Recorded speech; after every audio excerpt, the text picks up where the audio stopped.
दोस्तों, कोविड की स्थिति इंडिया में इस समय बहुत ही अलार्मिंग सिचुएशन में है। प्रत्येक दिन 3 लाख से ज़्यादा केस आ रहे हैं। लगातार हम प्रिंट मीडिया पे, इलेक्ट्रॉनिक मीडिया पे, सोशल मीडिया में कुछ न कुछ ऐसी चीज़ों को सुन रहे हैं, अपने मन में बिठा रहे हैं जो नकारात्मक है। हम ऑक्सीजन की कमी का मुद्दा सुन रहे हैं, हम तमाम दवाओं की किल्लतों की बात सुन रहे हैं और कई ऐसे परिचित लोगों की मृत्यु की बात भी आ रही है जो हमको डिस्टर्ब करती है। इस समय हम कोविड से लड़ाई तो लड़ ही रहे हैं, एक साइकोलॉजिकल लेवल पर भी लड़ाई लड़ रहे हैं। हम जो चीज़ों को चाह रहे हैं, जो एक पॉजिटिव काम करना चाह रहे हैं, उसमें भी हम अपने आप को कंसंट्रेट नहीं कर पा रहे हैं। तो दोस्तों, ये दुख की घड़ी में हमको चाहिए कि हम पॉजिटिव बने रहें, नकारात्मक चीज़ों से बचें, पॉजिटिव रहें, किताबों का सहारा लें, किताबों को अपना दोस्त बनाएं, सोशल मीडिया से, प्रिंट मीडिया से, इलेक्ट्रॉनिक मीडिया से थोड़ी सी दूरी बनाएं, अपने आप को प्राणायाम में, योगा में, अच्छी किताबों में रमाएं, जिससे अपने आप की जो अंदर की क्षमता है उसे निखार सकें। अपने आप से बात करने का ये सबसे सही समय है। हम जिस आराध्य देव को मानते हैं, जिस शक्ति को मानते हैं, उस शक्ति की उपासना करें, उस शक्ति के ऊपर पूरा विश्वास करें।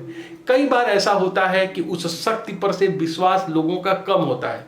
कई बार ऐसा होता है कि कुछ चीज़ें ऐसे घटित होती है समाज में जो हमारे विश्वास को तोड़ती हैं। लेकिन दोस्तों, मैं आपसे ये जरूर कहूँगा कि जिस शक्ति को, जिस ईश्वर को, जिस भगवान को, जिस गॉड को, जिसे शक्ति को आप मानते हैं, उसके ऊपर पूरा विश्वास रखिए और विश्वास कभी जाया नहीं जाता है। एक छोटी सी कहानी मैं आपको सुनाता हूँ। एक छोटा सा बच्चा होता है, प्रत्येक वर्ष गर्मी की छुट्टी में अपने माता पिता के साथ अपने दादा दादी से मिलने के लिए जाता है। प्रत्येक साल जाता है, उसको बहुत अच्छा लगता है। उसके दादा दादी को भी अपने पोते से मिलकर अपार संतोष की, हर्ष की प्राप्त होती है। प्रत्येक गर्मी की छुट्टी में यही चीज़ें चलती रहती हैं। बच्चा हमेशा गर्मियों की छुट्टियों का इंतजार करता है कि कब गर्मी की छुट्टी आएगी और हम अपने दादा दादी के पास जाएंगे और उस बागीचे में विचरण करेंगे जो हमारे गांव में है, हमारे घर में है। एक बार ऐसा होता है कि उसके गार्जियन जो है किसी काम में बहुत ज़्यादा बिजी होते हैं और वो कहते हैं कि इस बार मैं तुमको गांव नहीं ले जा पाऊंगा।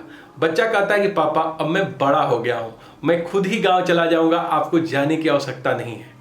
पापा उसको बहुत समझाते हैं कि अभी तुम छोटे हो, ट्रेन की यात्रा है, तुम नहीं कर पाओगे। लेकिन बच्चा कहता है, नहीं पापा, मैं इस बार अकेले ही घर जाऊंगा, मैं ब्रेव बच्चा हूं, मैं जाऊंगा, अपने दादा दादी से मिलूंगा और गर्मियों की छुट्टियों का एंजॉय करूंगा। आप बिल्कुल निश्चिंत रहिए, मैं जरूर पहुंचूंगा, मैं जरूर पहुंचूंगा, मुझे जाने दीजिए। बहुत कहने पे उसके पिता, उसके माता इस बात पे राजी हो जाते हैं कि वो इस बार अकेले ही गांव जाएगा और अपने दादा दादी के पास रहेगा। पापा जो है उसको काफ़ी समझाते हैं, जैसे कि प्रत्येक गार्जियन हम लोगों को समझाते हैं।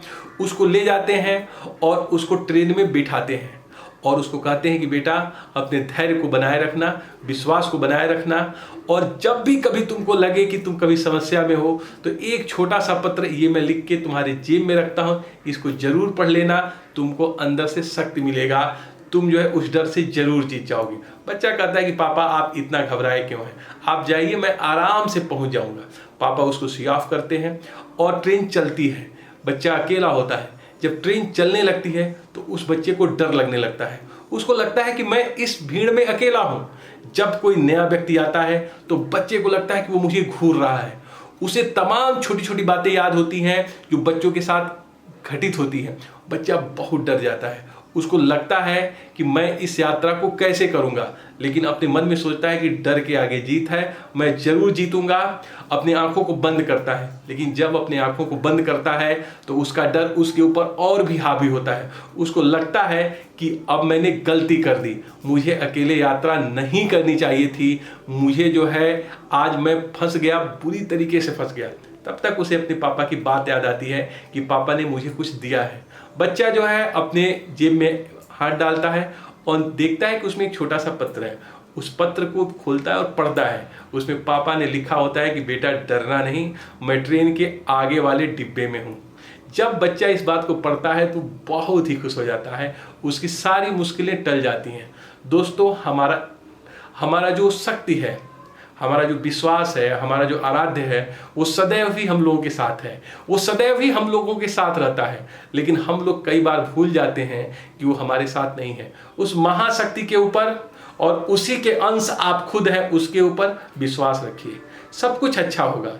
जिस तरीके से आप सोचते हैं वही बन जाते हैं। अगर आप डरिएगा तो डर जाइएगा, डरिए मत, बिल्कुल मत डरिए। ये समय डरने का नहीं है। हम सावधानी बरतेंगे और जितने भी प्रिकॉशंस लेना है वो प्रिकॉशन लेंगे, लेकिन नहीं डरेंगे। और हम लोग नो डाउट इस बार भी कोरोना के ऊपर विजय प्राप्त करेंगे। और फिर वो समय आएगा जब हम लोग मिलजुल के घूमने जाएंगे, मॉल में जाएंगे, पार्क में घूमेंगे। तब तक अपने घर में रहिए, अपने आप को तसल्ली दीजिए और अपने अंदर की ऊर्जाओं को बाहर निकालिए। Thank you so much for watching Digvijay Economica. God bless you.